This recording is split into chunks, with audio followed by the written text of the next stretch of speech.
So ayan na guys, yung pinakaabangan nating unboxing ng ating Taguro line. Yan, galing nga pala siya kay John Mil de la Cruz from Nueva Ecija, Cabanatuan.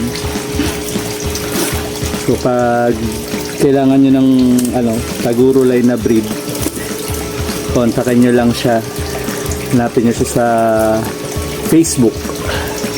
Yung Taguro line nga pala natin, galing siya kay Kuya Cecep.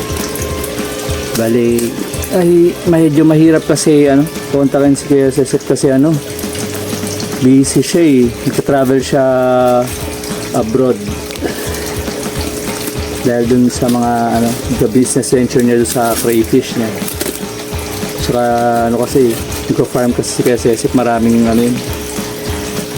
siyang pinagkakaabalan. So ayan, good thing nakakuha tayo ng nung taong legit na kumukuha na sa kanya matagal na. So umorder tayo ng dalawang set ng trio. About the price, PM nyo na lang siya kasi malay nyo mabigyan kayo ng discount, diba? So hindi ko na di-disclose yung price. And yan. As you can see, well packed siya. Nilagyan niya ng I think ice to. Siyempre kasi yung mga crayfish natin, pag nasa malamig siyang environment, matutulog siya. Ayan. So yan. Ito yung unang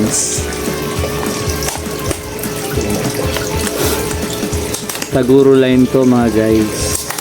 Yes. Diba?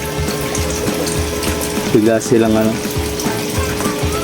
So that's, lagay muna natin siya dito sa gilid.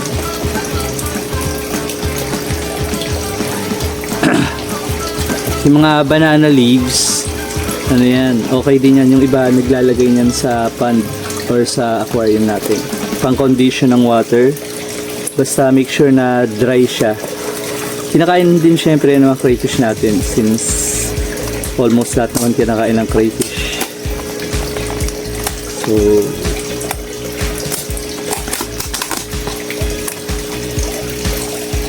kita nyo, laki niya. Tsaka ang ganda ng color. Quality talaga. So feeling ko mga babae ito kasi yung claws nila, kita niyo mga pincer niya, walang red.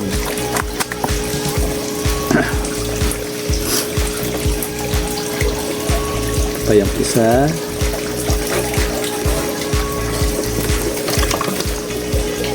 Siguro kita natin, baka nandito yung mga lalaki, yung mga male. Yun nga, nandito yung male. As you can see, yung pula dun sa answer niya andyan. This one, not sure, ang lalaki na niya. Grabe, breeder size na talaga siya.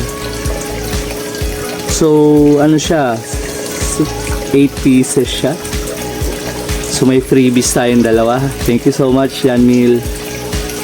Diba? Yan yung Taguro line. Actually, first time ko talaga nakakita in person ng Taguro line. Iba yung kulay niya compared dun sa mga. Saka malaki talaga siya. Broad yung niya, yung katawan niya. Grabe. Nakaka-amaze. Nakaka-amaze guys. Tingnan nyo. Tingnan nyo. Diba? Iba natin tong tray para mas makita nyo. So, taon muna yung dahon. Matay pa tayo. So yan, ganda ng color niya. Yung reflection kasi nung sun galing doon sa taas, medyo maliwanag kasi ano to eh, naka greenhouse tayo dito. Pero ayan, makikita nyo naman oh, grabe yung ganda ng ano, kulay.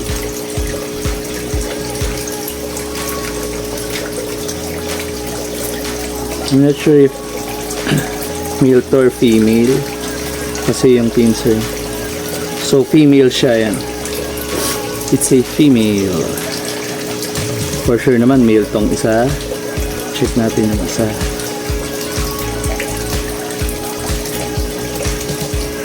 Female siya. So ito yung ano, original set ng trio. Kung i-rate ko siya, packaging, yung quality nung ano, superb yung quality ng crayfish. Wala akong masabi. Iba talaga siya dun sa, kasi di ba may mga alaga na akong ano, before, nabigay ni Paring James. Shoutout kay Paring James. Yan. So, para nakakuha na tayo ng Taguro line. Medyo, syempre, nanghihina sila kasi nag-travel sila. Kahit nga kayo mag-travel kayo from Nueva Ecija pabalik, medyo mapapagod kayo. Though hindi pa ako nakapuntang Nueva Ecija. Eko! Aray! Hinipit ako ng isa. Ayan. So, this is male, I suppose. Male? Yes, male. This one is female. Ayan. Mapapansin nyo itong isa, yung pincer niya is walang color, diba? Pero male siya. Kasi minsan yung mga crayfish natin, diba, napuputulan sila ng ano, ng limbs, ng mga, ayan, mga claws, arms, ayan, kung ano gusto nyong itawag. Pero nag-grow back yon. Pero it takes time bago mag-ano yung ano niya, yung bumalik talaga yung ano niya, yung original na form niya. So yan, alisin muna natin lahat ng ano, yung mga banana leaves. I-utilize natin yung water dito sa styro kasi kailangan natin siyang i-acclimate. So lagay muna natin siya lahat dyan. Ito rin. Ayan, lagay natin siyang lahat dyan. Ganda talaga ito, grabe. Grabe guys. Kung makikita nyo in person. Tsaka ang lalaki. Almost kasing laki na siya ng mga nauna kong inalagaan from last year. Not sure kung August or yata binigay sa akin ni Paring James yun. Tapos ito yung freebies. Haha. Thank you, John Mill, sa freebies. Okay. Check din natin siya kung ano yung gender niya.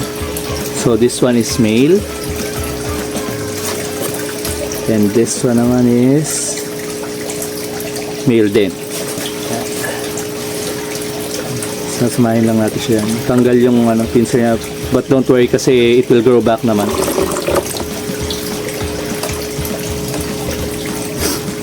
For now, transfer natin siya dito sa clear na ano natin, microwavable tray. Then lalagyan natin siya ng gently. Transfer natin siya. Diyan muna kayo guys. Ayan, ayan. Party muna kayo dyan. Then, pag nag-acclimate tayo, I'm not sure dun sa iba, no? Pero kasi ako, pag nag-acclimate ako, hindi lang dun sa temperature. Yung iba, pinapatong lang nila dun sa ano, bagong tubig. Ako kasi, di ba, iba-iba kasi yung parameter ng water natin. So, yung pH level niya, yung nitrates, yung ammonia level, iba-iba yan. Then, pag like diba sa paniniwala natin, yung iba, galing ka sa malamig na lugar tapos pumunta ka sa mainit or from mainit to malamig, 'di ba? Nagkakaroon ng parang sumasama yung pakiramdam nyo. So actually may scientific basis naman yon na yung sudden temperature change or sudden change in weather nakaka-apekto sa health. So ganun din sila, parang 'di ba? Kaya hindi lang sa temperature natin siya ipag-adjust, pati do sa quality ng water. Dito natin siya ilalagay sa trapal pan na mga yung mga natin, railings yung nakalagay.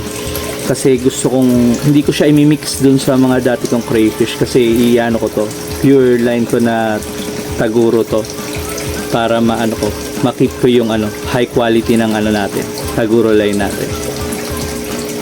Yan. So yeah, dito muna siya, lagay natin siya.